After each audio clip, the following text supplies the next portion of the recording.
Hey everybody, I just wanted to first of all say thank you for the overwhelming support that we've gotten after putting our testimony video out about our working through John's addiction of pornography and how God delivered him from that and just completely restored our marriage. And it's been amazing to see how God has used something that was meant for evil, and now he's using it to set people free.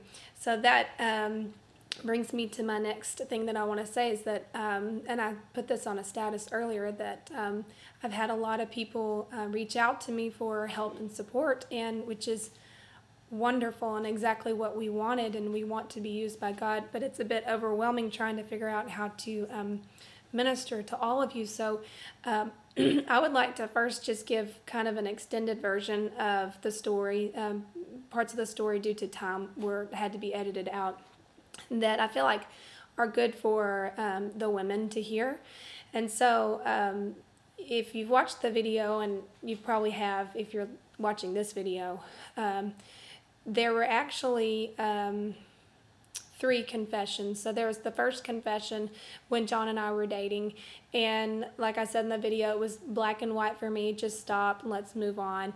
But the second confession that was made was left out, and that confession was made when we were engaged, and John was trying to tell me that he was still dealing with it. Well, at that point, I responded with a lot more emotion, and I was very hurt, very upset, because, like I said, it was just a black and white issue for me, and he said he would stop, and he didn't. And so that was, I was very, very upset. And so because of that, and I'm not taking all the blame for it, but because of that, John told himself, I can never tell her again, because he saw how terribly it upset me.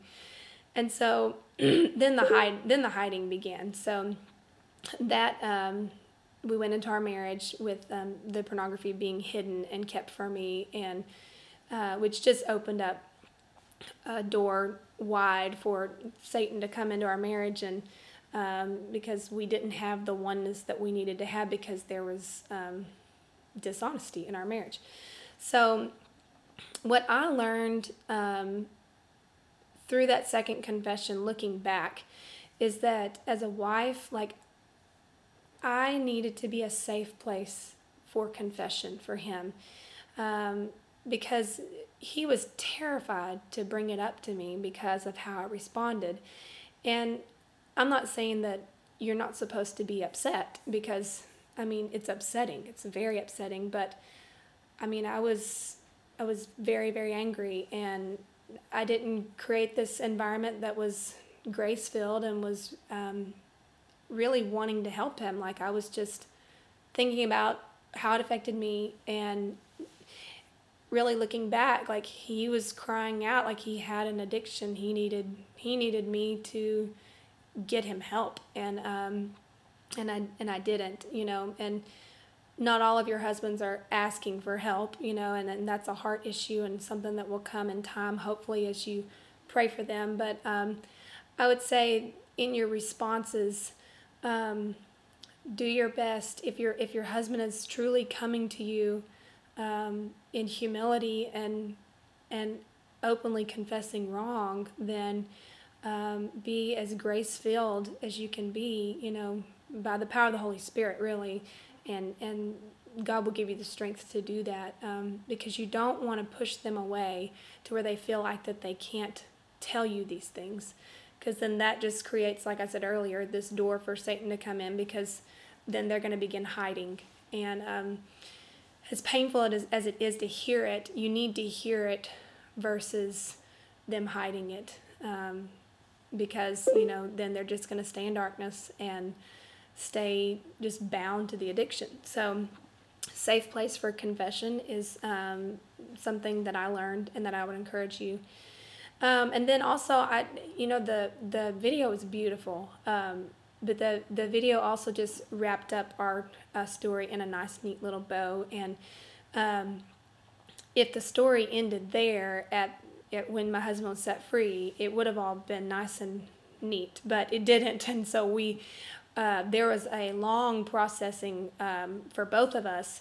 The way we would describe it earlier is like he got set free, but then we had to clean up the mess after that, and so that took really years. I would say it took us probably a couple of years before I really felt like I didn't have to bring it up anymore, and so there was lots of emotions that followed that day when John was set free, and the first, of course, was joy. It was just like, wow, like, look what God just did. This is amazing.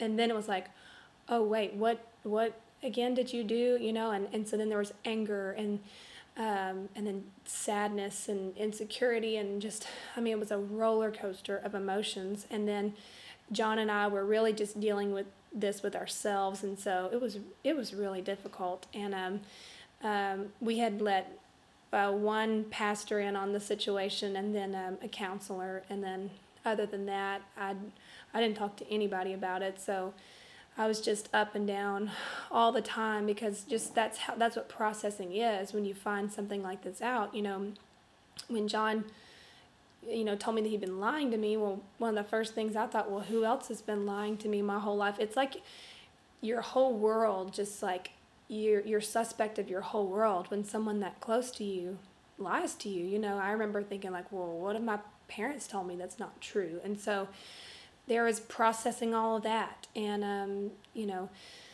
so anyhow, and then also part of the processing was having to know everything that he did when it came to his infidelity through pornography. And so for me, I needed to know every offense. I needed to know every time it happened that he could recollect. I needed to know where I was when it happened. And, it just, for me as a woman, like I needed to know all of it. And so, of course, you can imagine how, all the wonderful emotions that brought out, as I began to basically just like watch like film the past 5 years of his life, as he, began to confess, and tell me all these things. And so, but it was a part of my healing. Like I had to know. And John will tell you that for if there's any guys watching this video, that it's necessary, and he was willing, and he felt like it was right for me to know, and he didn't hold that against me, that I wanted to know everything. And it was draining for him, and it was very emotionally exhausting, but he willingly did that for us, because he knew that there was going to be consequences to his sin, and that it was, like we said, we had to clean up the mess. Like, it was going to be messy. But what I learned through all that is that he wasn't going to be completely free and healed until I was done bringing it up.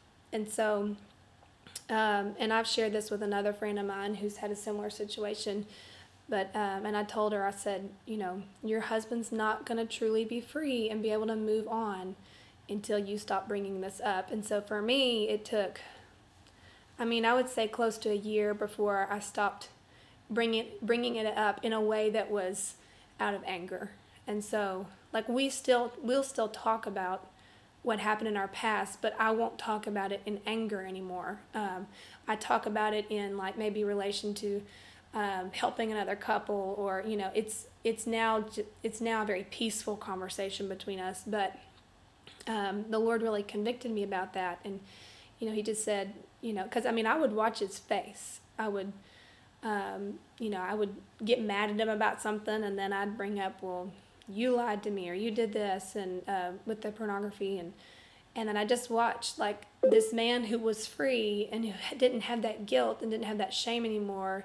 It just all came just like back down on him again, because I was bringing it up again, and it was like he couldn't be free until I let him be free, until I stopped heaping guilt on him. And so, like I said, that took time, but just know that if you have husbands who've made a recent confession, just know that, like, you're going to have to talk about it, you're going to have to go through it, but then there's going to come a point in time where you're done.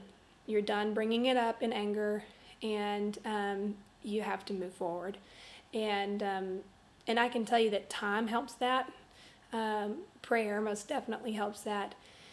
And also just viewing yourself as a sinner. I mean, you see the grace that God has lavished on you, and just begging God to help you see your husband in that light too. That that we're on level ground. We're all sinners, and that we both receive grace from God. And then like I said earlier, that the trust took time to rebuild. And I remember asking the counselor, like, how am I going to know that he's telling me the truth? And she said, you'll never know if he's telling you the truth. And she said, belief is a gift that you give someone, and you just give them your belief. And that for me really set me free, because I was thinking I need signs to prove that he's being truthful. And when the reality is like, there's really no way to prove that anyone's telling the truth. It's like faith. You step forward and you say, I believe you. I give you my belief as a gift. And so for me, that just did something for me in my spirit. And just, I didn't have to check his phone or check his laptop all the time. It was like, this is what I give to you as a gift. And then what the counselor helped me see is that, if I'm not, because my question was, well, if I'm not checking his laptop, if I'm not checking his phone all the time, then how am I going to know that he's not looking at it? And she said, God miraculously convicted this man of his sin, and he'll do it again. He'll do it again. And it wasn't me that brought him out of this sin. It wasn't anything that I said. It wasn't anything that I nagged him about or even caught him in. It was the Spirit of God that did it. And so I had to rest in the fact that the Spirit of God would do it again. And at the beginning of our relationship, we were having I was having concerns about where John was spiritually, and I said that in the video. And I read the book, The Power of a Praying Wife, and that just transformed the way I looked at John, because John needed my prayers way more than he needed my advice or my guidance. And so I wasn't perfect at that, but I made prayer my main way that I fought back those concerns. And, and that's what I encourage you women to do. I don't have all the answers or even the professional and psychological answers to this sort of situation. All I have is our testimony and what God has done in us. And I know that that God blessed my my persistent prayers for my husband.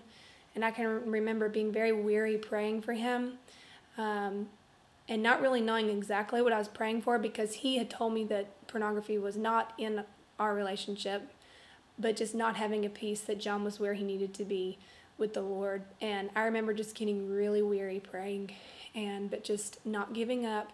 And so that's my charge to you as women, is don't give up. Don't stop praying. Even if your husbands have had confessions, but they're relapsing over and over and over again.